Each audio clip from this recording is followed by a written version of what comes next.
நான் பெரியாரின் பிள்ளை, அம்பேத்கரின் பிள்ளை. தான் பெரியார் எதிர்ப்பை கையெழுத்து ஆதிக்கத்தை எதிர்ப்பதற்காக புலி அடையாளமாகவோ பார்ப்பவனுக்கு பெரியாரை புரிந்து கொள்ள முடியாது. கற்றுக்குட்டிகளுக்கு தெரியுமா? காட்டு கூச்சலிடும் கற்றுக்குட்டிகளுக்கு தியாகம் என்னவென்று தெரியுமா? சாதி ஒழிப்பை மட்டுமே முன்னிறுத்தி நிலைப்பாட்டை எடுத்திருக்கிறார்கள். அந்த ஈழம் எங்களுக்கு தேவையில்லை. சண்டை போட முடியாது, இவங்களை எதிர்த்து என்னால குரல் கொடுக்க முடியாது. நான் இங்க இருந்துகிட்டே பாத்துக்கிறேன், அவனா நானா பாத்துக்கிறேன். பிரபாகரனை எப்படி தவறாக பயன்படுத்துவது நாங்கள் வேடிக்கை பார்க்க முடியாது.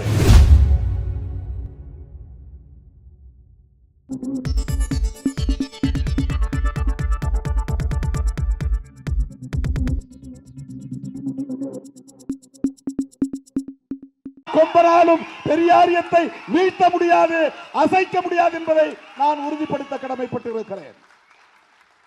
விடுதலை சிறுத்தைகள் கட்சி அம்பேத்கர் இயக்கம் மட்டுமல்ல, இது ஒரு பெரியார் இயக்கம். பெரியார் என்கிற அடையாளம் சிதைக்கப்பட்டால், பெரியாரின் சிந்தனைகள் அழித்தொழிக்கப்பட்டால் சிறுத்தைகளுக்கு இங்கே வேலை இல்லாமல் போய்விடும், அரசியல் செய்ய முடியாமல் போய்விடும்.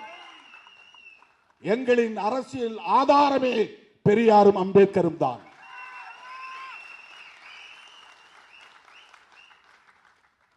அந்த அரசியலுக்கு வேட்டு வைக்க பார்க்கிறார்கள். இது இன்றைக்கு நேற்றைக்கு நிகழ்ந்ததல்ல.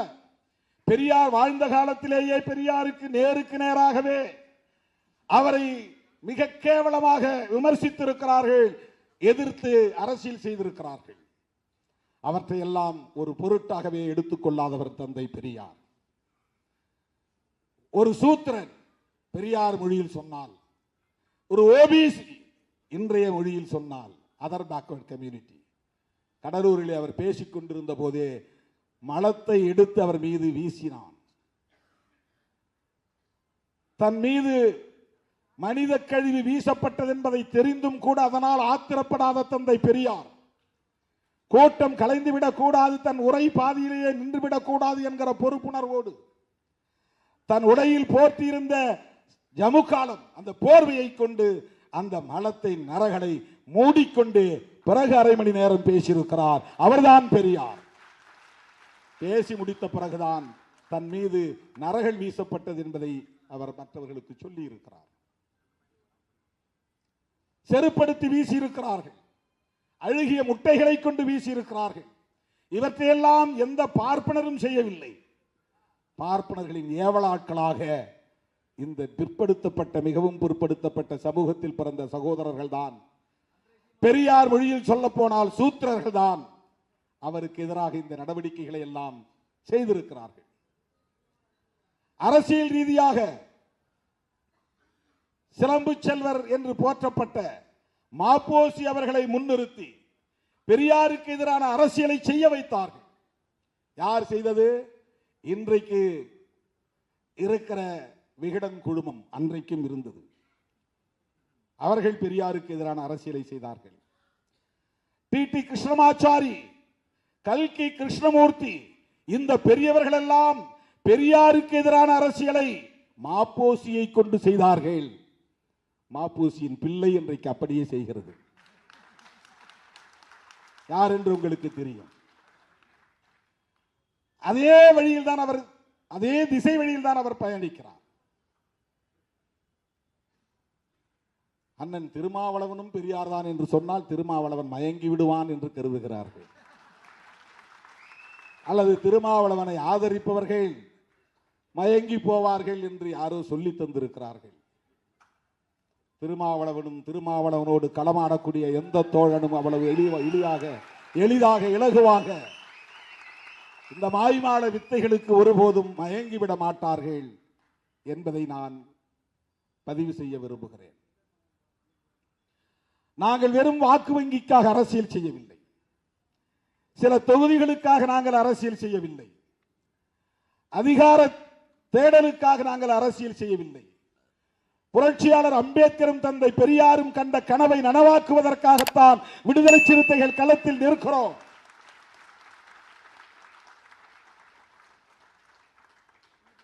தேர்தல் நேரத்தில் கட்சியை கலைச்சிட்டு புதுசா பொறுப்பு போடக்கூடிய துணிச்சல் யாருக்காவது உண்டா?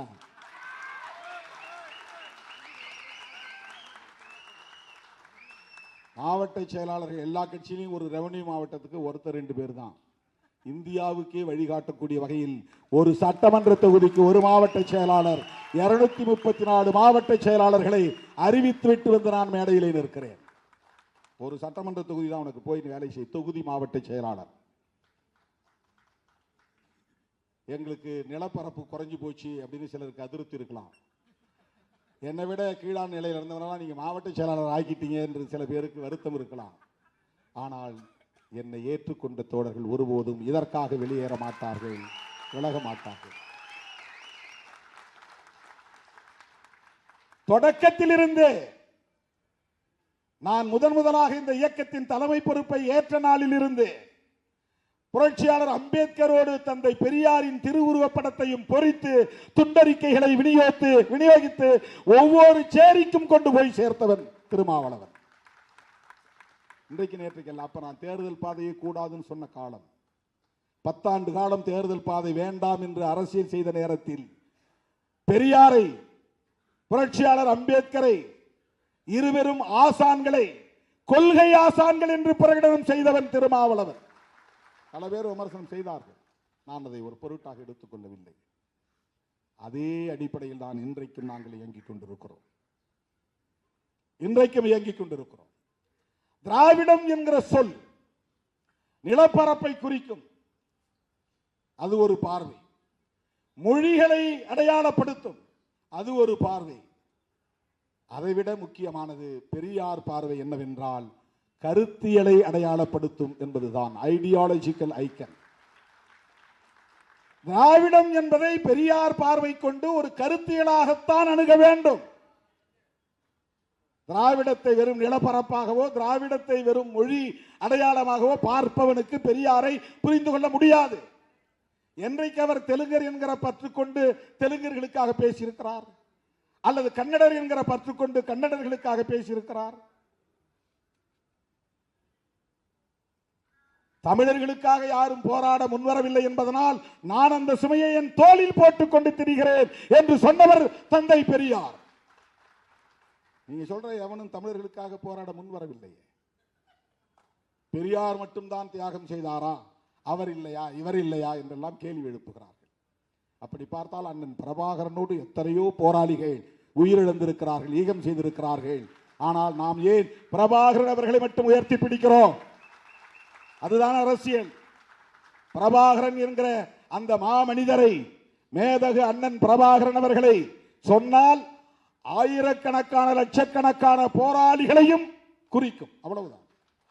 பெரியாரை சொன்னால் அதற்குள்ளே எல்லா போராளிகளும் அடக்கம்.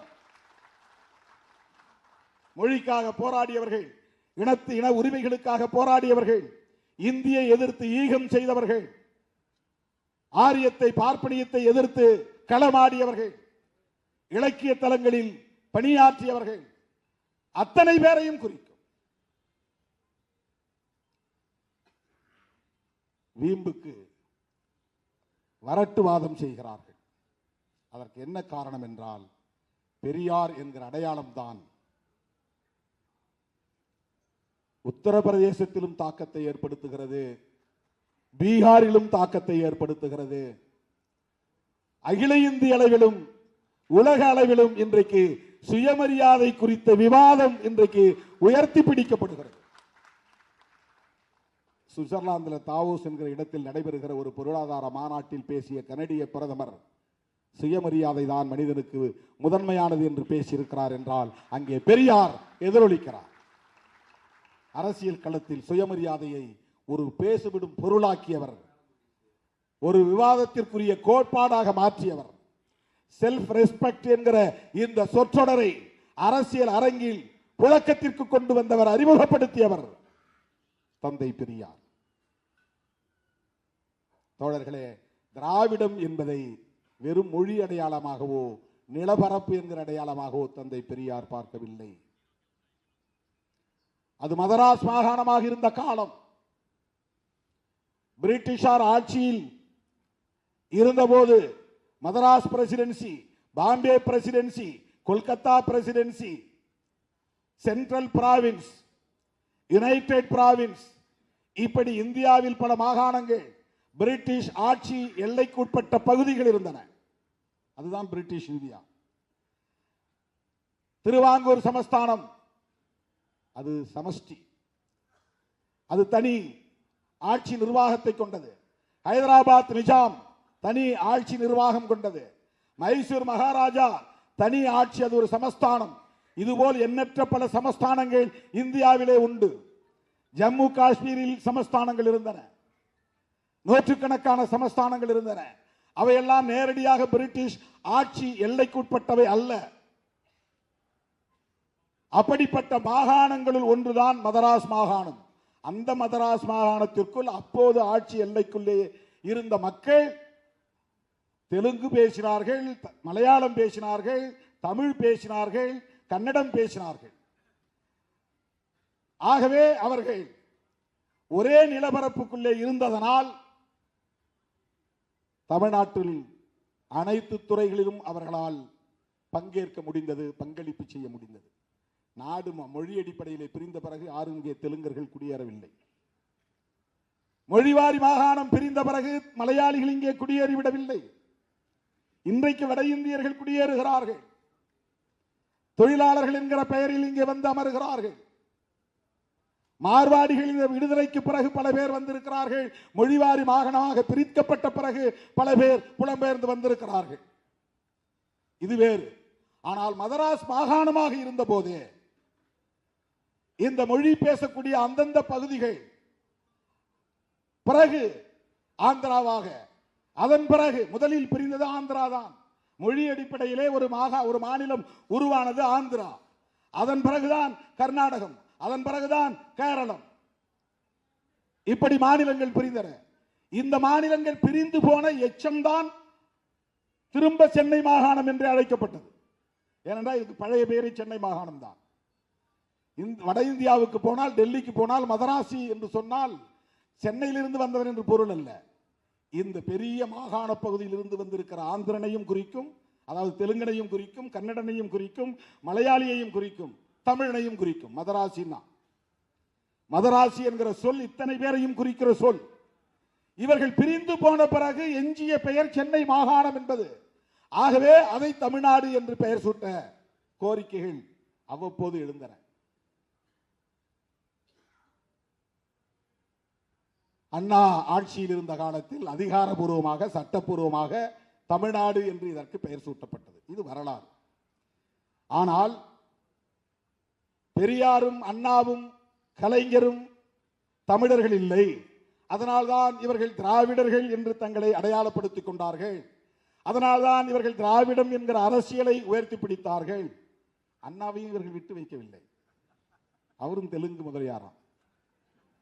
ஏன்னா அவங்க அம்மா பேரு பங்காரு அம்மையாராம். பங்காருனாக்க தெலுங்கு மொழி பேசக்கூடியவங்க தான் பேர் வைப்பாங்க. பங்காருனா தங்கம்னு அர்த்தம். தமிழ்ல தங்கம், தெலுங்குல பங்காரு. கலைஞர் ஆந்திராவில் இருந்து அங்க முன்னோர்கள் வந்தாங்களாம். திராவிடர் தலைவர்கள் அத்தனை பேரையும் மொழி அடிப்படையில் அடையாளப்படுத்துகிறார்கள். அண்ணன் கோவைக்கு ராமகிருஷ்ணன் அவர்களையும் அப்படிதான் மொழி அடிப்படையில் அடையாளப்படுத்துகிறார்கள். ஆனால் தமிழுக்காகவும், தமிழ் ஈழத்திற்காகவும், விடுதலை புலிகளுக்காகவும் அவர் பட்டப்பாடு, அவர் சந்தித்த சவால்கள், அவர் சந்தித்த நெருக்கடிகள், இன்னைக்கு பிரபாகரன் அவர்களின் பெயரை உச்சரிக்கக்கூடிய இந்த கற்றுக்குட்டிகளுக்கு தெரியுமா? காட்டு கூச்சலிடும் கற்றுக்குட்டிகளுக்கு கோவைக்கு ராமகிருஷ்ணன் அவர்களின் தியாகம் என்னவென்று தெரியுமா? விடுதலை புலிகள் தோழமை கழகம் என்ற ஒரு இயக்கத்தை ஆரம்பித்த போது இவர்கள் எல்லாம் எங்கிருந்தார்கள் என்று யாருக்கும் தெரியாது. எங்கோ டூயட் பாடிக்கொண்டிருந்தார்கள், எங்கோ ஷூட்டிங் நடத்தி கொண்டிருந்தார்கள். விடுதலை புலிகள் தோழமை கழகம். அப்பதான் அவரை சந்திச்சேன் முதல்ல. அண்ணன் வைகோ வீட்டில் தான் சந்திச்சேன். கோவைக்கு ராமகிருஷ்ணன் இவ்வளவு உயர்ந்தால் இவ்வளவு நெடு வளர்ந்திருக்கிறாரு. நாங்கள் ஸ்டூடெண்டாக போயிருந்தப்பா கையை பிடிச்சி ஒரு வெளியே வரும்போது கையை பிடிச்சி வணக்கம் சொல்லிட்டு, நான் அது மாதிரி சட்டக்கல்லூரி மாணவன் அண்ணன் வைகோவை பார்க்கறதுக்காக ஒரு நிகழ்ச்சிக்கு தேதி வாங்குறதுக்காக வந்திருக்கிறேன் அப்படின்னு சொன்னேன். சரி போய் பாருங்கன்னு சொல்லிட்டு போனார். அந்த சந்திப்புன்னு எனக்கு நினைவு இருக்கிறது. 1987 அவர் அங்க எம்பி தொகுதியில் தேர்தலில் போட்டியிடும் போது விடுதலை புலிகள் தோழமை கழகம் சார்பில் 2-3 வண்டியில அந்த விடுதலை புலிகள் உடுப்போட எப்படி புலிகள் அங்க உடுப்பு உடுத்திருக்கிறாங்களோ அதே மாதிரி மிலிட்டரி உடை அந்த உடையோட அவருக்கு தேர்தல் பணி செய்தார்கள். நான் அங்க இருந்தேன். அந்த வைகோ எம்பி தேர்தலில் போட்டியிட்டப்போ லோக்சபா தேர்தலில் அந்த நாட்களில் இவர் சந்தித்த நெருக்கடிகள் இவர்கள் யாராவது சந்தித்ததுண்டா? இன்னைக்கு யாரோ சோசியல் மீடியாவில் எவனோ பேசுறான், ஃபிட்ஸ் வந்த மாதிரி கையை காலை உதறிட்டு நிற்கிறான். எல்லாம்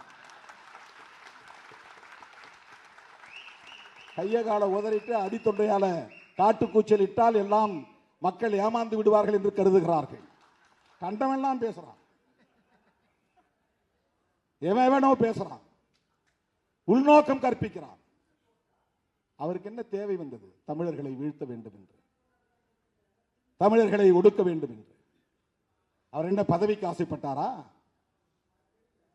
அம்பேத்கரை போய் பார்த்தா இங்க இருக்கிற தலித்துகள்லாம் நமக்கு ஓட்டு போடுவாங்க அப்படின்னு நினைச்சா போய் அம்பேத்கரை பார்த்தார்? நேரடியாக போய் சந்தித்தார். மியான்மருக்கு வாங்க 2 பேரும் போவோம்னு சொல்லி 2 பேரும் போனாங்க. இன்னைக்கு மியான்மர், அன்னைக்கு பர்மா. அவர் எடுத்த முடிவுகளுக்கு அவ்வப்போது இங்கிருந்து பாராட்டுகளை தெரிவித்தவர் தந்தை பெரியார். அவர் மதம் மாறும்போது நீங்களும் வாங்க மதம் மாறுவோம் சொன்னார். அம்பேத்கர் அழைப்பு விடுத்தார். இல்ல நீங்க போங்க, நான் வெளியே வந்துட்டேன்னா இந்த பசங்களை பேச முடியாது, சண்டை போட முடியாது, இவங்களை எதிர்த்து என்னால குரல் கொடுக்க முடியாது, நான் இங்க இருந்துகிட்டே பாத்துக்கிறேன், அவனா நானா பாத்துக்கிறேன் அப்படின்னு சொன்னவர் தந்தை பெரியார். நான் முஸ்லீமா மாறிட்டு அப்புறம் போய் நான் பார்ப்பனர்களை எதிர்த்து பேச முடியுமா? சனாதன தர்மத்தை எதிர்த்து பேச முடியுமா? இன்னைக்கு எந்த ஒரு முஸ்லீமாவது அதை எதிர்த்து பேச முடியுமா? பேச முடியாது. தன்னை ஜவாஹருல்லாவில் சனாதன தர்மம் இப்படி இருக்கு, திருமாவளவன் பேசுற மாதிரி அவரால் பேச முடியாது. பேசினா அது மதக்கலவரமா மாறி போயிடும். பேசுகிற துணிச்சல் உள்ளவர் தான், ஆனா அது மதக்கலவரமா மாறிடும். திருமாவளவனை ஒன்றும் பண்ண முடியாது. நான் ஆணவத்தோட சொல்லல, நான் முஸ்லீம் இல்ல, நான் கிறிஸ்தவன் இல்ல, என்ன ஒண்ணும் பண்ண முடியாது.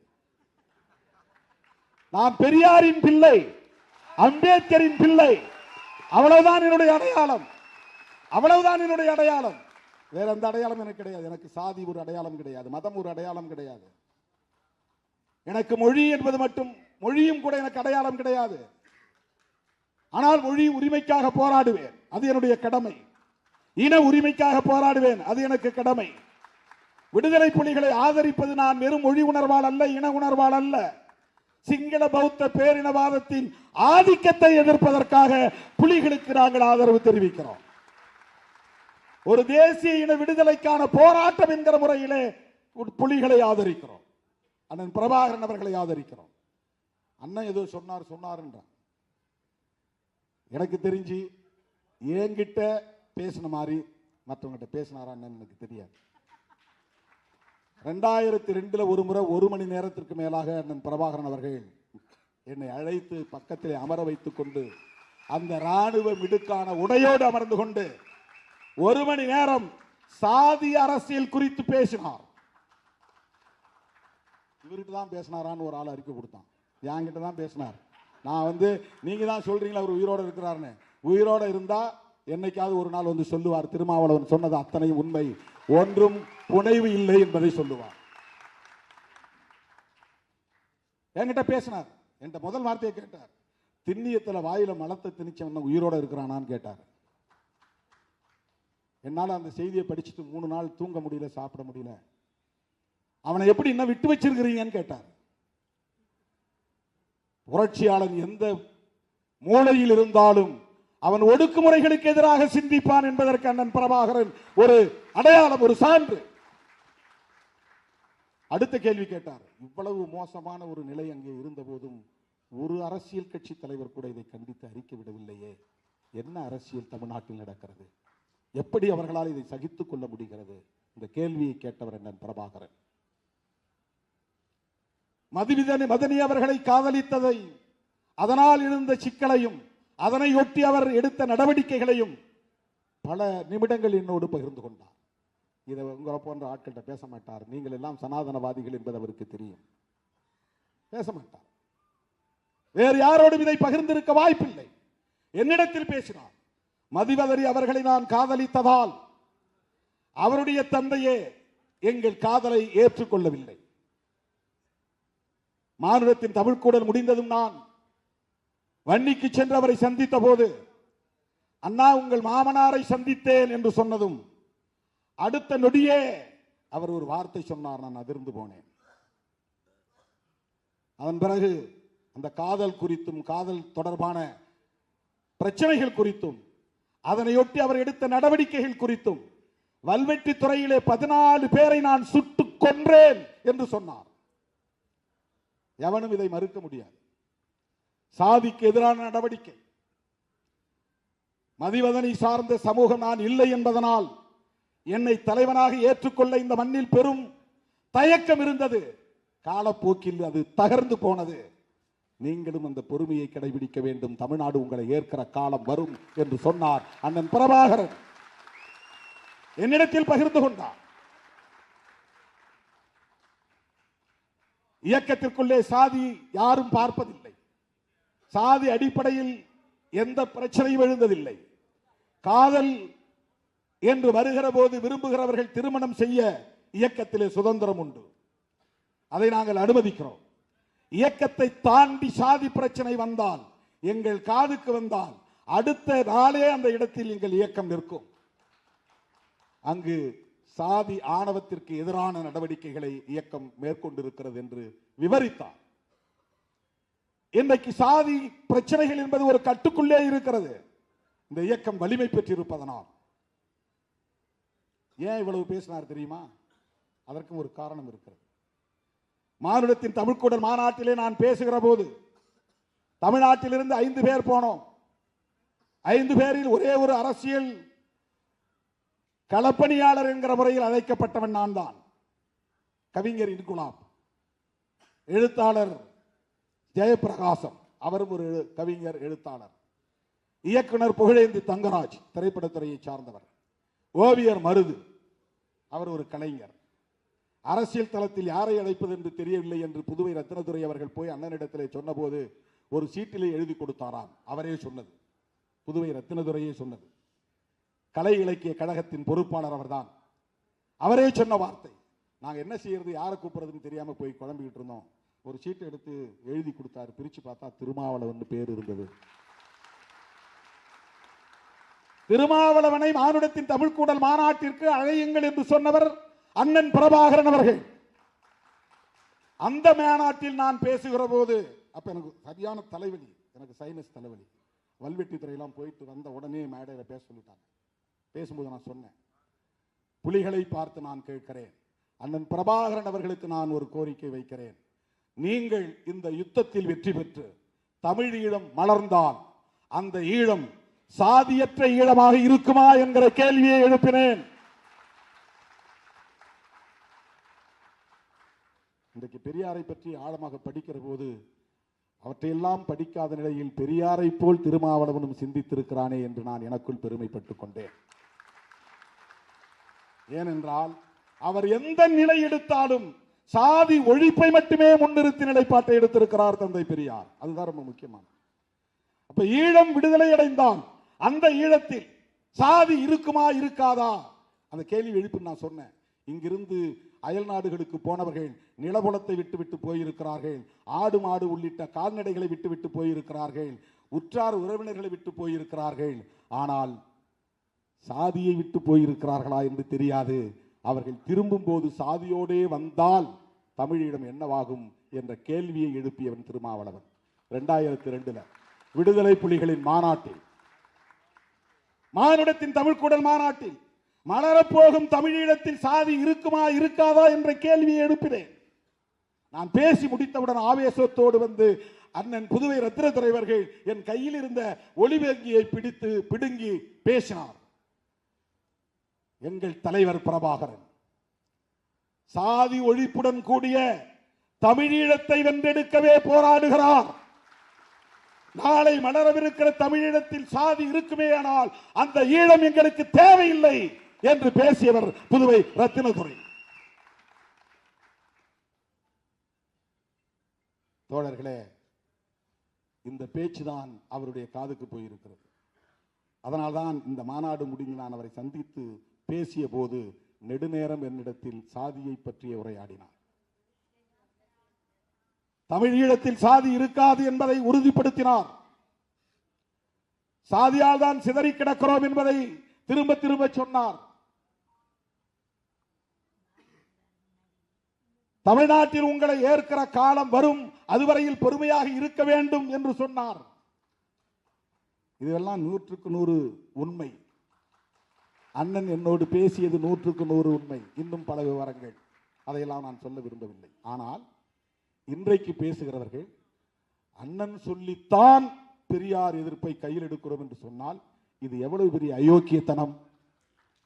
பிரபாகரன் அவர்களையே கொச்சைப்படுத்துவதாக இருக்கிறதே. அண்ணன் பிரபாகரன் அவர்கள் எங்கே அப்படி சொன்னார்? ஏதேனும் ஒரு பதிவை காட்டுங்கள். எங்கே அப்படி எழுதியிருக்கிறார்? என்றைக்கு அவர் திராவிடத்தை எதிர்த்து பேசியிருக்கிறார்? அவர் இந்தியாவையே எதிர்க்கவில்லையே, இந்திய அரசையே அவர் விமர்சிக்கவில்லையே. இந்தியாவின் துணையோடு தான் நம்மால் ஈழத்தை வென்றெடுக்க முடியும் என்கிற நம்பிக்கை கொண்டிருந்தவர் அல்லவா? உங்களை போல காங்கிரஸை விமர்சிப்பது, இந்திய அரசை விமர்சிப்பது என்கிற நிலைப்பாட்டை கூட அவர் எடுத்ததில்லையே. அவருடைய அரசியலை எப்படி நீங்கள் கொச்சைப்படுத்தலாம்? குருமூர்த்தி சொன்னார் என்று சொல்லிக் கொள்ளுங்கள். பெரியாரை நாங்கள் எதிர்ப்பதற்கு இவர்தான் காரணம் என்று சொல்லுங்கள். எச் ராஜா தான் காரணம் என்று சொல்லுங்கள். அல்லது வேறு யாராவது RSS காரர்கள் தான் காரணம் என்று சொல்லுங்கள். எப்படி அண்ணன் பிரபாகரன் அவர்களின் பெயரை சொல்லலாம்? அவர் திராவிடத்திற்கு எதிரானவரா? யோசித்து பாருங்கள். சிங்களம் அது ஒரு இனத்தின் அடையாளம், பௌத்தம் அது மதத்தின் அடையாளம், பேரினவாதம் என்பது பெரும்பான்மை என்கிற அடிப்படையிலான ஒரு அடையாளம். தங்களுடைய பகைவர்களை இப்படித்தான் அவர் அடையாளப்படுத்தினார். சிங்கள பௌத்த பேரினவாதிகள், அவ்வளவுதான் அவருடைய பகைவர்கள். சிங்களம் என்கிற மொழியை அடையாளமாக கொண்டவர்கள், பௌத்தம் என்கிற மதத்தை அடையாளமாக கொண்டவர்கள், பெரும்பான்மை என்கிற எண்ணிக்கை அடையாளத்தை கொண்டவர்கள், இவர்களே எங்கள் எதிரிகள் என்று அடையாளப்படுத்தியவர் ஒரு இடத்திலும் அதற்கு அப்படியே நேர் எதிராக சிங்களத்திற்கு பதிலாக தமிழ், பௌத்தத்திற்கு பதிலாக இந்து, பெரும்பான்மைக்கு பதிலாக சிறுபான்மை என்று தமிழ், இந்து, சிறுபான்மை நாங்கள் என்று அவர் சொன்னதில்லை. அவருடைய உரையிலோ எழுத்திலோ அல்லது அவருடைய செயல் திட்டங்களிலோ தமிழர் என்ற அடையாளத்தை தவிர இந்து என்கிற சொல்லை அவர் எங்கும் கையாண்டதில்லை. இந்து என்கிற சொல்லை கையாளாதவர், அப்படி ஒரு அடையாளத்தை ஏற்க விரும்பாதவர், அதன் அடிப்படையில் இந்தியாவில் இருக்கிற இந்து மதவாதிகளின் ஆதரவை விரும்பாதவர், அந்த அடிப்படையில் பிஜேபி RSS போன்றவர்களின் தயவை நாடாதவர் எப்படி உங்கள்கிட்ட போய் இப்படி சொல்லியிருப்பார் திராவிடம் நமக்கு எதிரானது என்று? என்ன அரசியல் இது? யாரை கொச்சைப்படுத்துகிறீர்கள்? உங்கள் பிழைப்புவாதத்திற்காக யாரை வேண்டுமானாலும் பயன்படுத்திக் கொள்ளுங்கள். அண்ணன் பிரபாகரனை எப்படி தவறாக பயன்படுத்துவதை நாங்கள் வேடிக்கை பார்க்க முடியாது. பிரபாகரன் ஒட்டுமொத்த தமிழகத்திற்குமானவர், எல்லோருக்குமானவர். 1983 இருந்து 2009 வரையில் மாணவ பருவத்திலிருந்து இந்த இயக்கத்தின் தலைவனாக வந்த காலத்து வரையில் ஈழ பிரச்சனையில் ஈடுபாடு கொண்டவன் திருமாவளவன், களமாடியவன் திருமாவளவன், பல போராட்டங்களில் பங்கேற்றவன் திருமாவளவன். நீங்கள்லாம் 2009 பின்னால வந்த கற்றுக்குட்டிகள். உங்களுக்கு என்ன தெரியும்? என்ன அரசியல் தெரியும்? ஈழம் குறித்து உங்களுக்கு என்ன தெரியும்? ஈழ விடுதலையை பற்றி உங்களுக்கு என்ன தெரியும்? நீங்கள் பேசுவது தமிழ் தேசியமா? எது தமிழ் தேசியம்? தமிழ் தேசியம் என்றால் என்ன? வெறும் மொழி உணர்வா? வெறும் இன உணர்வா? வெறும் நிலப்பரப்பு பாதுகாப்பா?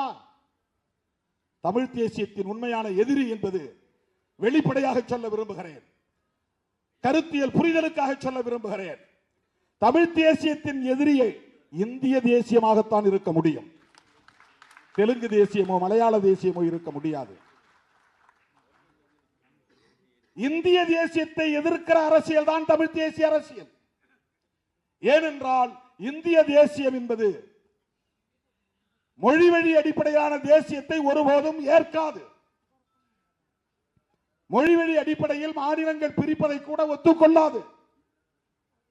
அப்படி பிரிவது பிராந்தியவாதத்தை வளர்க்கும் என்று நம்பக்கூடியவர்கள், பிரிவினைவாதத்தை வளர்க்கும் என்று நம்பக்கூடியவர்கள், மத அடிப்படையில் இந்தியாவை ஒரே தேசமாக ஆக்க வேண்டும் என்பதுதான் RSS திட்டம். காங்கிரஸ் பேசிய இந்திய தேசியத்திற்கும் பிஜேபி பேசுகிற இந்திய தேசியத்திற்கும் ஒரு வேறுபாடு உண்டு. காங்கிரஸ் வெறும் நாட்டின் அடையாளத்தை அடிப்படையாக கொண்டது. நாம் அனைவரும் இந்திய தேசவாதிகள், அதனால் இந்தியர்கள். இதுதான் காங்கிரஸ் வைத்த தேசியவாதம்.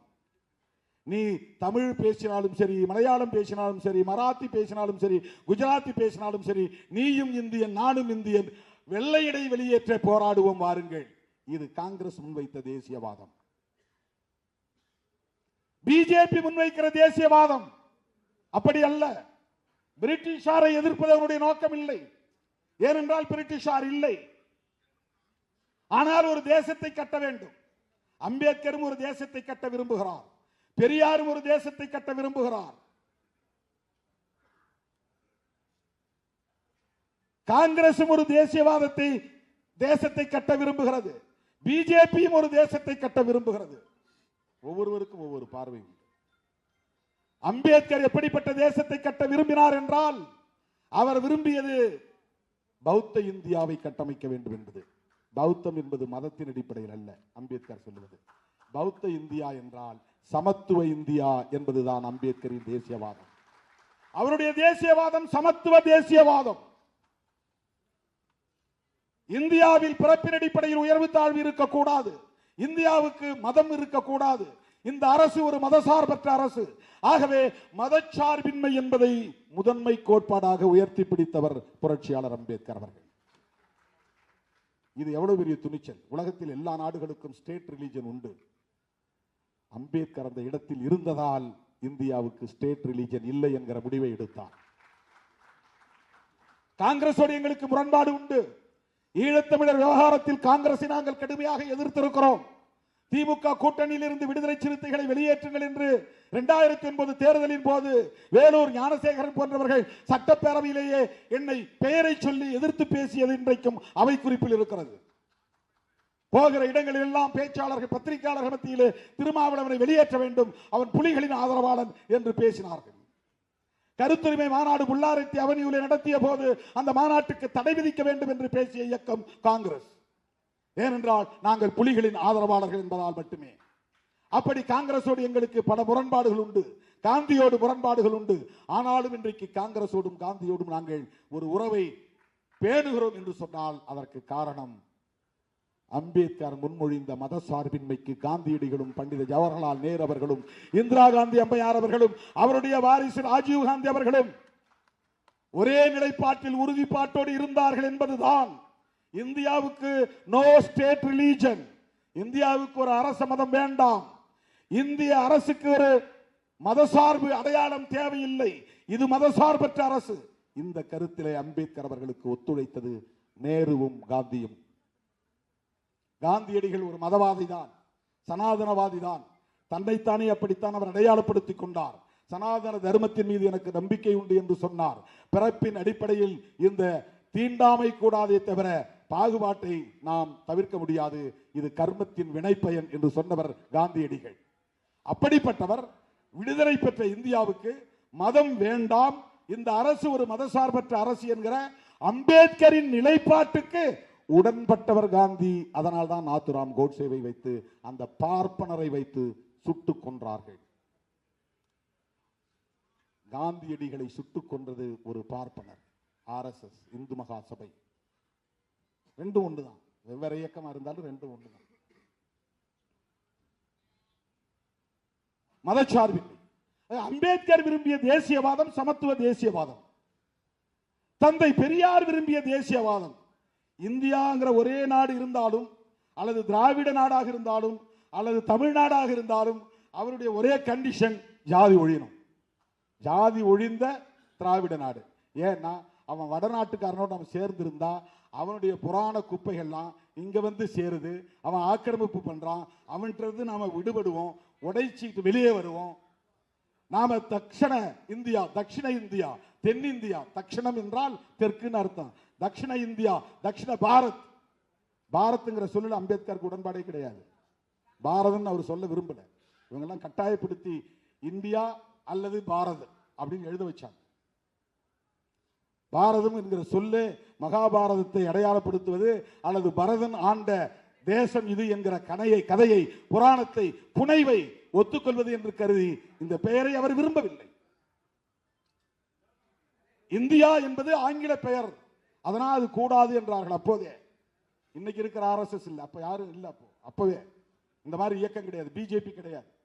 அப்ப இருந்த அதிதீவிர இந்துத்துவ சக்திகள், சனாதன சக்திகள் இந்துஸ்தான் என்று இந்த நாட்டுக்கு பெயர் சூட்ட வேண்டும் என்ற கோரிக்கையை எழுப்பி அவர்கள் வாதிட்டுக் கொண்டிருந்த நேரத்தில் தான் முதல்ல முஸ்லிம்கள் கேட்கல தனிநாடு.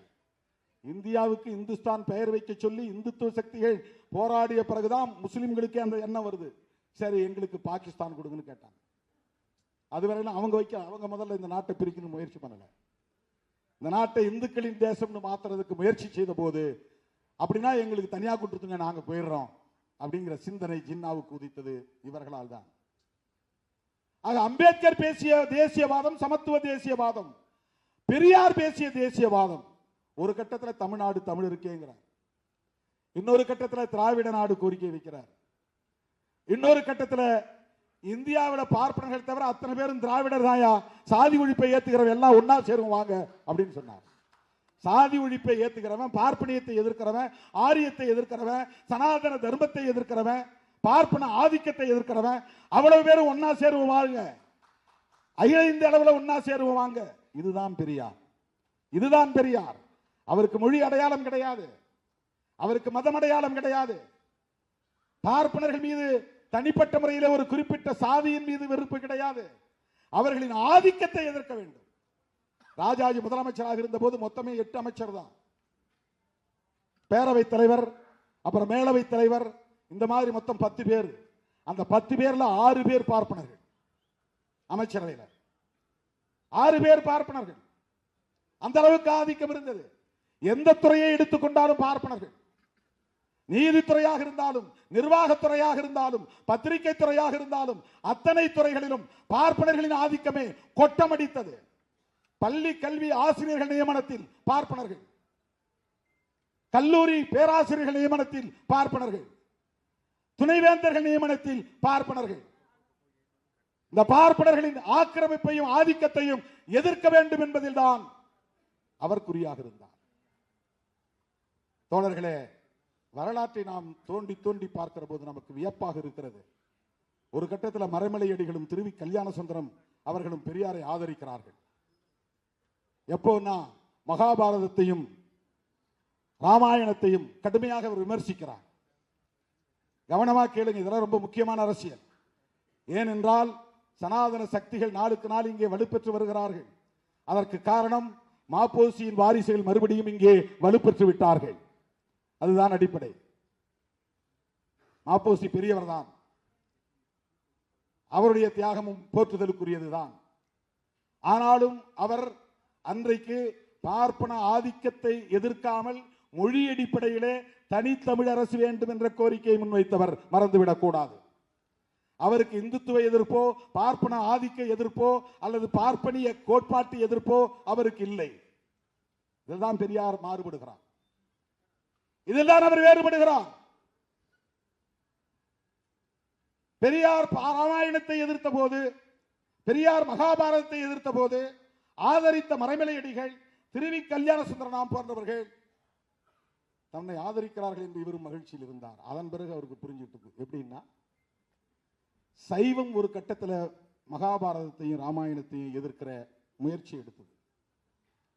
இவர்கள் தங்களை சைவர்களாக உணர்ந்து கொண்டு சைவ இலக்கியங்களுக்கு வலு தேடுவதற்காக நம்முடைய இந்த எதிர்ப்பை அவர்கள் ஆதரிக்கிறார்கள் அப்படின்னு புரிந்து கொண்டு சைவ இலக்கியங்களை விமர்சிக்க தொடங்கினார். தேவாரம், பன்னிரு திருமுறை, ஆழ்வார்களுடைய பாசுரங்கள், இவற்றையெல்லாம் கடுமையாக விமர்சிக்க தொடங்கினார்.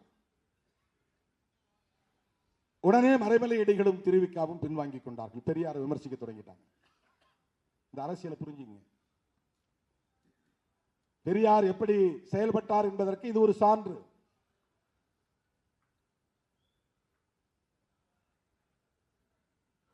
வரவிலையடிகள், திருவி கல்யாண சுந்தரம் போன்றவர்கள் எல்லாம் அவர் வாழ்ந்த காலத்திலேயே இவர்தான் எங்கள் தலைவர், தமிழர் தலைவர் என்று பிரகடனப்படுத்தியவர்கள். அந்த காலத்தில் மிகப்பெரிய ஆளுமைகளாக இலக்கிய தலங்களிலும் அரசியல் தலங்களிலும் சமூக பண்பாட்டு தலங்களிலும் விளங்கியவர்கள். பெரியாரை அவருடைய தாய்மொழி என்ன என்று பார்க்கவில்லை, அவர் எந்த இனத்தை சார்ந்தவர் என்று பார்க்கவில்லை. எங்களுக்கான தலைவர் தமிழர் தலைவர் என்று சொன்னவர்கள் அவர்கள். அவர்களால் தமிழர் தலைவர் என்று போற்றப்பட்ட பெருமைக்குரியவர். ஆனா அவங்களும் எப்படி சிந்திக்கிறாங்க அப்படின்னு பார்க்கிற போது அவங்க சாதி ஒழிப்புக்கு தயாரா இல்லைன்னா வேணாம் போங்க. இந்து மத சனாதன தர்மத்தை எதிர்த்து போராடுவதற்கு தயார் இல்லை என்றால் எவனும் தேவையில்லை. நான் ஒரு ஆளே நின்று போராடுவோம் போங்க. இந்த துணிச்சல் அவருக்கு இருந்தது. வெறும் 10 பேரை வச்சுக்கிட்டு 8 பேரை வச்சுக்கிட்டு 6 பேரை வச்சுக்கிட்டு தொடர் போராட்டங்களை நடத்தியவர் தந்தை பெரியார். கூட்டம் வேணும்னு யாரும் அவர் கவலைப்பட்டது கிடையாது. செய்தி ஆகணும், பத்திரிகைகளை பெருசா வரணும், டிவி டிபேட்ல வரணும் அவர் ஆசைப்பட்டது கிடையாது. அதில் அவர் இன்பம் அடைந்தது இல்லை. எவன் தன்னை ஏற்றுக்கொண்டான், எவன் தன்னை அங்கீகரித்திருக்கிறான் என்பதை பற்றி கவலைப்படாத ஒரு ஆளுமை. யார் விமர்சிக்கிறான், யார் நம்மை அவதூறு பரப்புகிறான் என்பதை பொருட்படுத்தாத ஒரு ஆளுமை. இதெல்லாம் மிக மிக மிக மிக அபூர்வம். இப்படிப்பட்ட ஒரு தலைமை தோன்றுவது, இப்படிப்பட்ட ஒரு ஆளுமை தோன்றுவது மிக மிக அபூர்வம். அது அரிதினும் அரிது. அவருடைய சிந்தனைக்கு, அவருடைய முயற்சிக்கு, அவருடைய உழைப்புக்கு, அவருடைய தியாகத்திற்கு இன்றைக்கு களங்கம் கற்பிக்க முயற்சிக்கிறார். தோழர்களே, பெரியார் கண்ட தேசியவாதம் சுயமரியாதை தேசியவாதம். அப்படிதான் அதை நம்ம அடையாளம் காணும். அவர் இந்தியா ஒரு சுயமரியாதை உள்ள இந்தியாவாக, சுயமரியாதைன்னா சமூக நீதி, சமூக நீதினா சமத்துவம், அவ்வளவுதான். பெரியாரும் அம்பேத்கரும் கனவு கண்ட இந்தியா சமத்துவ இந்தியா. அவர்கள் முன்மொழிந்த தேசியவாதம் சமத்துவ தேசியவாதம், அவ்வளவுதான். மொழி உணர்வு அடிப்படையில், இன உணர்வு அடிப்படையில் அவர் நாங்க தமிழ அப்படின்லாம் அவர் பராக்கிரமத்தை காட்டவில்லை. அப்படி யார்கிட்டயும் அவருக்கு நாடகம் ஆட வேண்டும்ங்கிற தேவையில்லை. யாரையும் ஏமாற்ற வேண்டும் என்கிற அவசியம் அவருக்கு இல்லை. சராசரி அரசியல் கட்சிகளை சொல்லணும்னா நீங்க அப்படி சொல்லலாம். இப்ப அண்ணா ஒரு அரசியல் கட்சி நடத்தினார், கலைஞர் ஒரு அரசியல் கட்சி நடத்தினார். அவர்கள் பேசுறதுல ஒரு உள்நோக்கம் இருக்குன்னு நீங்க முயற்சித்தால் கூட பெரியாரை எப்படி நீங்கள் அப்படி உள்நோக்கம் கற்பிக்க முடியும்? எதற்காக அவர் வேஷமிட வேண்டும்? எதற்காக இங்கே மக்களை அவர் தமிழர்களை ஏமாற்ற வேண்டும்? என்ன தேவை இருந்தது? எந்த வாரிசுகளுக்காக அவர் சொத்து சேர்க்க விரும்பினார்? அவருடைய நோக்கத்தை களங்கப்படுத்துவது எந்த வகையிலே நியாயமானது? ஒரே வகையில் தான். என்னத்துக்காக பண்றாங்கன்னா பார்ப்பனர்களை திருப்திப்படுத்துகிறார்கள், அவ்வளவுதான். ஆரியர்களை திருப்திப்படுத்துகிறார்கள், அவ்வளவுதான்.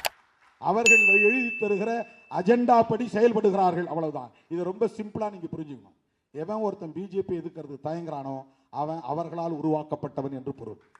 எவன் ஒருவன் மோடி அரசை எதிர்க்க விமர்சிக்க தயங்குகிறானோ அவன் அவர்களால் வளர்க்கப்படுகிறவன் என்று பொருள், அவ்வளவுதான். உனக்கு ஏன் தயக்கம்? இந்த 11 வருஷத்தில் நீ என்ன சாதித்து விட்டாய்? இந்த 4.5 ஆண்டு கால திமுக அரசை விமர்சிக்கிற மோடி அவர்களை பார்த்து நான் கேட்கிறேன், இந்த 11 ஆண்டு கால ஆட்சியில் நீங்கள் என்ன சாதித்து கிழித்திருக்கிறீர்கள்? சொல்லுங்கள். விலைவாசி உயர்வு இன்றைக்கு சங்கம் ஒரு கிராம் எவ்வளவு? ஒரு சவரன் 1.25 லட்சம். எதனால் ஏற்பட்டது? உலக சந்தையில் இந்திய ரூபாயின் மதிப்பு இவ்வளவு தூரம் வீழ்ந்ததற்கு யார் பொறுப்பு? திமுக அரசு பொறுப்பா? திராவிட முன்னேற்ற கழகத்தின் தலைவர் ஸ்டாலின் பொறுப்பா? இந்திய ரூபாயின் மதிப்பு உலக சந்தையிலே வீழ்ந்ததற்கு யார் பொறுப்பு? 11-12 ஆண்டுகள் ஆட்சி புரிந்திருக்கிறீர்கள். என்ன மேம்பாட்டை உங்களால் காட்ட முடியும்? அதானிக்கும் அம்பானிக்கும் இந்தியாவை விற்றுக் கொண்டிருக்கிறீர்கள். எல்லாவற்றையும் முதலாளித்துவமயமாக்கி கொண்டிருக்கிறீர்கள். ஒருபுறம் கார்பரேட் மயம், இன்னொரு புறம் சனாதன மயம். இதுதான் பிஜேபி ஆட்சி. முஸ்லிம் வெறுப்பு, சிறுபான்மை மக்களுக்கு எதிரான அச்சுறுத்தல், பாபர் மசூதி இடிப்பு, திருப்பரங்குன்றத்திலே மதவாத அரசியல். என்ன செய்து கிழித்து விட்டீர்கள்? என்ன சாதனையை உங்களால் அடுக்க முடியும்? 4.5 ஆண்டு கால திமுக அரசை விமர்சிப்பது எந்த அடிப்படையில் என்பதை உங்களால் சொல்ல முடியுமா? வெறும் தேர்தல் நோக்கம்தான், அரசியல் ஆதாயம் தான். அதற்கு எடப்பாடி துணை போகிறார், தமிழ்நாட்டு மக்கள் எடப்பாடியை ஒருபோதும் மன்னிக்க மாட்டார்கள் என்பதை நான் இந்த இடத்திலே பதிவு செய்ய கடமைப்பட்டிருக்கிறேன். அவர் எம்ஜிஆருக்கு விசுவாசமாக இல்லை, ஜெயலலிதா அம்மையாருக்கு விசுவாசமாக இல்லை. வெறும் survival of the political gain, அரசியல் ஆதாயம் தேடுவதற்கு, தன்னை தக்க வைத்துக் கொள்வதற்காக சந்தர்ப்பவாத அடிப்படையிலே பாஜகவோடு இன்றைக்கு கூட்டணி அமைத்திருக்கிறார். பாரதிய ஜனதாவோடு எந்த காலத்திலும் அதிமுக கூட்டணி வைத்துக் கொள்ளாது என்று சொன்னவர் தானே ஜெயலலிதா அம்மையார். எங்களுக்கு ஞாபகம் இருக்கிறது, உங்களுக்கு ஞாபகம் இல்லையா? எடப்பாடி அவர்களை பார்த்து நான் கேட்கிறேன், அம்மையார் ஜெயலலிதா சொன்னாரா, சொல்லவில்லையா? மோடியா லேடியா மோதி பார்க்கலாம் வா என்று அழைத்தவர் தானே ஜெயலலிதா அம்மையார். ஒரு காலத்தில் நாங்கள் நம்பி ஏமாந்து விட்டோம், இனி எந்த காலத்திலும் பாஜகவை நம்ப மாட்டோம், பாஜகவோடு எந்த காலத்திலும் அதிமுக கூட்டணி வைத்துக் கொள்ளாது என்று சொன்னாரா, சொல்லவில்லையா? எந்த அடிப்படையிலே பாஜகவோடு நீங்கள் கூட்டணி வைக்கிறீர்கள்? என்ன அச்சுறுத்தல்? ஜனநாயகம் படத்துக்கு தடை, அதற்கும் திமுக தான் காரணம் என்கிறார்கள். என்ன வேடிக்கை! அவர் இங்கே ஆட்சியை பிடிக்கப் போவதாக ஆட்டம் போடுகிறார். பிஜேபியை எதிர்த்து ஏன் அறிக்கை விட வேண்டியதுதானே? சென்சார் போர்டை யார் கட்டுப்படுத்துவது?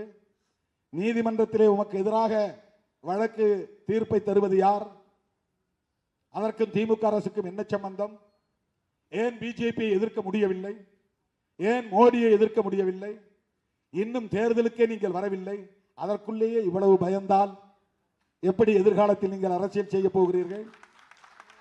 யாரை கண்டு அஞ்சுகிறீர்கள்? எதற்காக அஞ்சுகிறீர்கள்? இந்த துணிச்சல் இல்லை.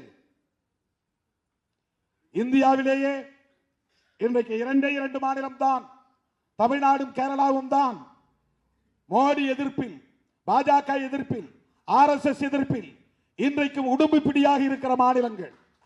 கர்நாடகா மேற்கு வங்கத்தில் கூட மாறி மாறி வரும், தெலுங்கானாவில் கூட மாறி மாறி வரலாம். எனக்கு தெரிஞ்சு 2001 எவ்வளவோ முயற்சியை மேற்கொண்டு வருகிறார்கள். நீங்க பிஜேபியோடு கூட்டணி வைக்கலையா? அப்பெல்லாம் பிஜேபி யாருக்குமே தெரியாது தமிழ்நாட்டில். திமுக கூட்டணியில் பிஜேபி இருந்துதான் கூட பல பேருக்கு தெரியாது. அப்படி ஒரு கட்சி. அவங்க ஓட்டு போட்டு நான் எம்எல்ஏ ஆனா, அன்னைக்கு திமுக காரங்களே எனக்கு ஓட்டு போடல. நான் மங்களூர் தொகுதியில் ஜெயிக்கும் போது நான் போய் கலைஞர்க்கே சொன்னேன். அன்னைக்கு போய் கலைஞர்ட்டே நான் சொன்னேன், உண்மையை சொல்றேன், கலைஞர்ட்டே போய் சொன்னேன், எனக்கு தெரிஞ்சு உங்க கட்சிக்காரங்க உதயசூரியன் சின்னம் எழுதாதது இந்த தேர்தலாக தான் இருக்கும்னு நினைக்கிறேன். மங்களூர் தொகுதியில் ஒரு இடத்து கூட என் பேரையும் எழுதுற, உதயசூரியன் சின்னத்தையும் வரையில. கடைசி 5 நாள்ல நான் மதுரையிலிருந்து ஒரு 50 பேரை இறக்கி நானே சூரியனை எல்லா வீட்லையும் வரைஞ்சி போட்டேன். வெறும் 2000 ஓட்டில் ஜெயிச்சேன். அந்த பதவி எனக்கு வேணான்னு 2.5 வருஷத்துல தூக்கி எறிஞ்சிட்டு வெளியே வந்தேன். அதுல என் மேல கலைஞருக்கு கடுமையான வருத்தம்.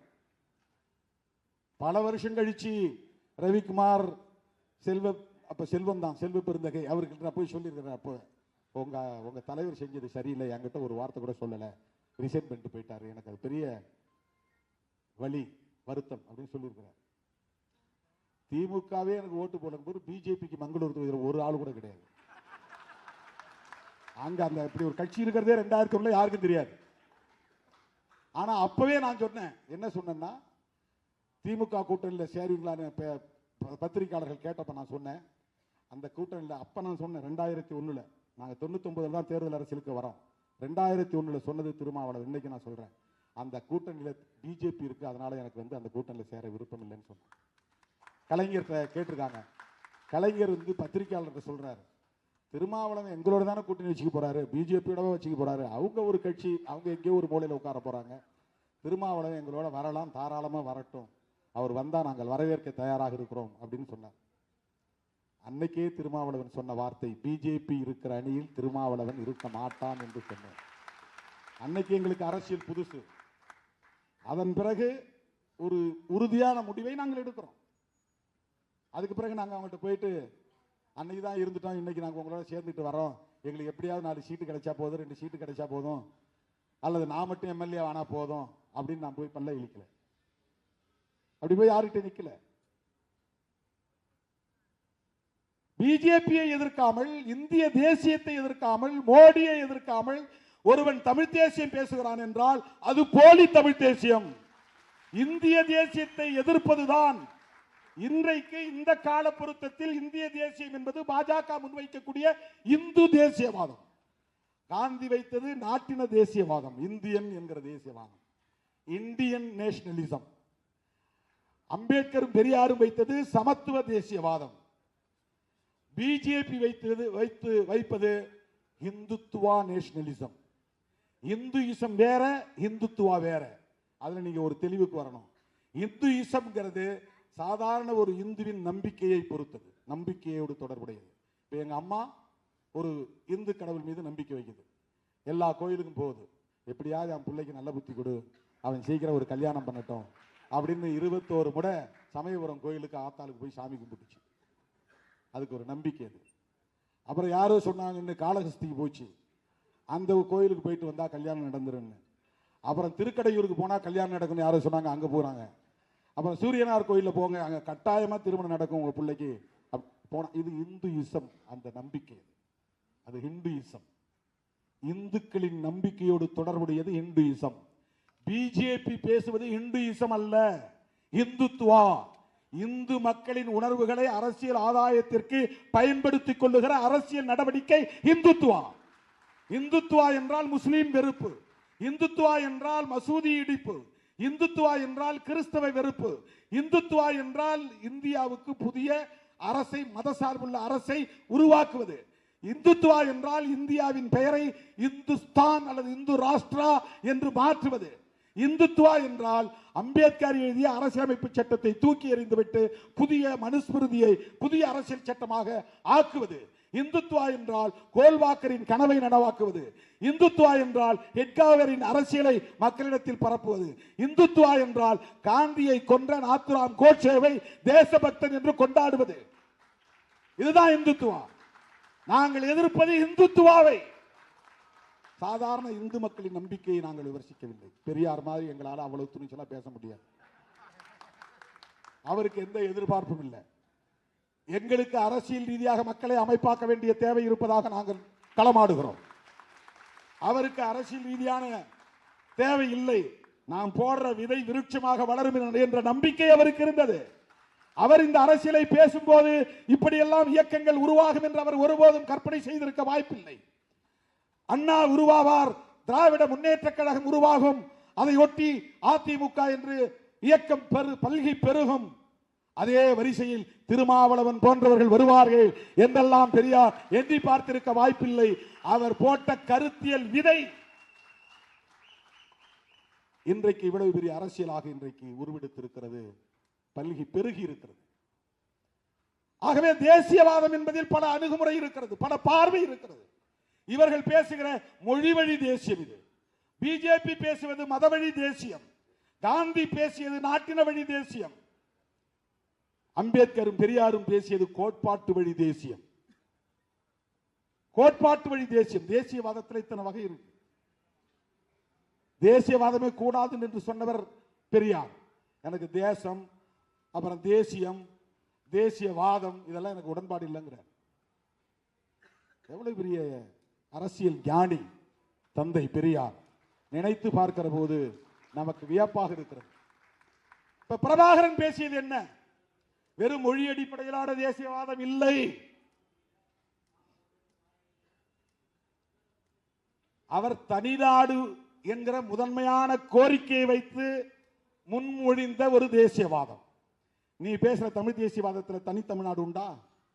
தனித்தமிழ்நாடுங்கிற வார்த்தையை நீ பேசலன்னா நீ பேசுறது 100 விழுக்காடு போலி தமிழ் தேசியம். தமிழரசன் பேசியது தமிழ் தேசியம். ஏனென்றால் தமிழரசன் தனித்தமிழ்நாடு கோரிக்கையை வைத்தார்.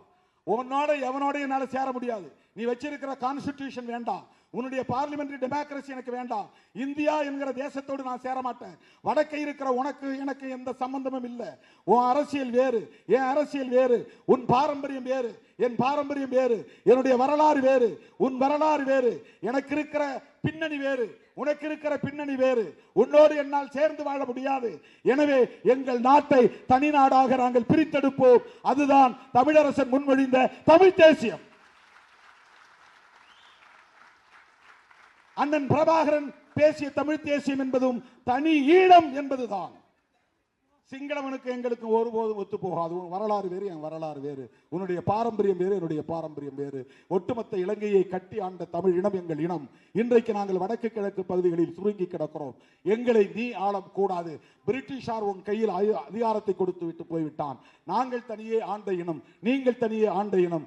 உன் கீழே நான் ஏன் அடிமையாக உழல வேண்டும்? எனவே எங்களுக்கு தனி நாடு தேவை. அதிலே மொழி, இனம் என்பதையெல்லாம் தாண்டி கலாச்சாரம், எங்களுக்கான சாதியற்ற சனாதன தர்மமற்ற ஒரு பண்பாடு உண்டு என்கிற அடிப்படையிலான கோரிக்கை. அதுதான் தமிழீழ தேசியவாதம். வெறும் தமிழன் என்கிற அடிப்படையில் அவர் விழுந்ததில்லை. நீ பேசுகிற தமிழ் தேசியம் எப்படிப்பட்டது? நாங்க தமிழ் தேசியம் பேசுறோம். தமிழ்நாட்டில் நாங்க தமிழ் தேசியம் பேசுறோம். எங்களுக்கு தனி தமிழ்நாடு உருவானால் மகிழ்ச்சி. ஆனால் நாங்கள் இந்த கோரிக்கையை முன்வைக்கவில்லை. எங்களை பொறுத்தவரையில் இந்திய அளவில் சாதியை ஒழிக்க வேண்டுமானால் இந்திய அளவில் ஒரு ஐக்கியம் தேவை. ராம்தாஸ் அத்வாலே என்ன மொழி, அது எங்களுக்கு தேவையில்லை. மாயாவதி என்ன மொழி, என்ன உணவு, என்ன உடை, என்ன கலாச்சாரம், அது எங்களுக்கு பிரச்சனை இல்லை. ஆனால் மாயாவதி அம்மையாரோடும் ராம்தாஸ் அத்வாலேயோடும் இன்னும் இதர பிற்படுத்தப்பட்ட சமூக தலைவர்கள் லல்லு பிரசாத் யாதவ் போன்றவர்களோடும் நாங்கள் ஒரு ஐக்கியம் கட்ட விரும்புவது இந்த மண்ணில் சாதியை ஒழித்த, சனாதனத்தை ஒழித்த ஒரு சமத்துவத்தை கட்டமைக்க வேண்டும் என்பதாகத்தான். அதே வேளையில் எங்களுக்கான மொழி உரிமைகளையும் இடம் சார்ந்த கலாச்சாரம் சார்ந்த உரிமைகளையும் நாங்கள் ஒருபோதும் இழக்க மாட்டோம். அரசமைப்பு சட்டம் தருகிற அந்த சட்டப்பூர்வமான உரிமைகளை பாதுகாப்பதற்கு, மொழி இன அடிப்படையிலான உரிமைகளை வென்றெடுப்பதற்கு நாங்கள் இந்திய அரசமைப்பு சட்டத்தை ஏற்றுக்கொள்கிறோம். இந்திய அரசமைப்பு சட்டத்திற்கு உட்பட்டு சாதியை ஒழிப்பதற்கான ஐக்கியத்தை கட்டமைக்க வேண்டும் என்கிற தேவையை உணர்ந்து மொழி இன உரிமைகளை முன்வைக்கிறோம். இந்தியை திணிக்காது. அது வெறும் இந்தி என்பதற்காக அல்ல, இந்தியின் மூலம் அவன் கலாச்சாரம் இங்கே திணிக்கப்படுகிறது. இதுதான் பெரியார் பார்வை, இதுதான் சிறுத்தைகளின் பார்வை. சனாதன தர்மத்தை நாங்கள் எதிர்ப்பதற்கு காரணம் வர்ணாசிரமத்தை அது முன்மொழிகிறது. அதுதான் காரணம். வெறும் இந்துயிசம் என்கிற நம்பிக்கையை எதிர்ப்பதல்ல. சனாதன தர்மம் பிறப்பால் உயர்ந்தவன் தாழ்ந்தவன் உண்டு என்கிறது. பார்ப்பனன் மட்டுமே உயர்ந்தவன், மற்ற அத்தனை பேரும் அவனுக்கு கீழே என்று அவர்களை இழிவுபடுத்துகிற ஒரு தர்மம் தான் வர்ணாசிரம தர்மம்.